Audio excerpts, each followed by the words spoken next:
کراچی سے تحریک لبیک کی خبر کہ الیکٹرانک کی طرف سے بڑھتی ہوئی ظالمانہ لوڈ شیڈنگ اور بلنگ اور بجلی کے نرخ میں اضافہ پر مرکزی رکن شورا امیر تحریک لبیک پاکستان کراچی ڈویژن مفتی محمد قاسم فخری نے پریس کانفرنس سے خطاب کرتے ہوئے کہا کہ سرکاری رپورٹ کے مطابق موجود سال میں بجلی کے نظام سے جڑے نقصانات اب تک 590 ارب روپے تک پہنچ چکے ہیں۔ پاکستان کو ان لوگوں نے اتنا نقصان پہنچایا ہے جتنا انڈیا نے نہیں پہنچایا۔ ان کمپنیوں کے مالکان ارب سے کھرب پتی ہو گئے اور پاکستان کی عوام کو صرف تکلیف ملی، ریلیف نہیں ملا، بلکہ بجلی کی قیمت میں اضافہ ہوتا جا رہا ہے۔ نجی بجلی گھروں کے ذریعے پاکستان کی عوام کے ساتھ 1994 سے فراڈ ہو رہا ہے۔ ان آئی پی پیز پرائیویٹ کمپنیز کا کبھی بھی آڈٹ نہیں ہوا کہ کتنا تیل استعمال ہوا اور کتنی بجلی بنی۔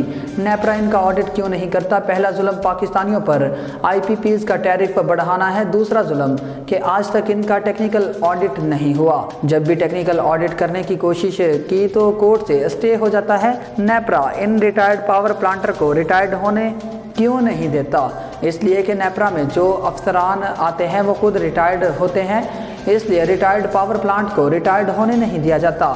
بجلی کے بل کم ہو سکتے ہیں اگر وزیر اعظم کچھ غیرت کریں اور ان پاور پلانٹوں کو ریٹائر کر دیں اور کے الیکٹرک کا لائسنس منسوخ کر دیں۔ بھاری بلز اور اوور بلنگ کے باوجود 12 سے 16 گھنٹے کی لوڈ شیڈنگ کی جا رہی ہے۔ حکومت اس بات کو خود تسلیم کر رہی ہے کہ کے الیکٹرک اوور بلنگ کر رہی ہے، کے الیکٹرک مافیا کا کردار ادا کر رہی ہے۔